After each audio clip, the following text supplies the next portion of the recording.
もうこれ曲がってしまって。取れへんよ。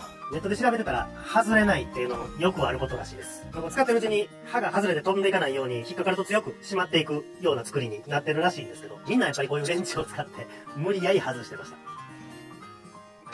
あーし、外れた。あー、よかった。これ使わな外れへんのに、付属品これやからね。信じられる？そら曲がるわ。こんなんも書いてましたわ。あらかじめ556を塗っといて使ったら外れやすいよって。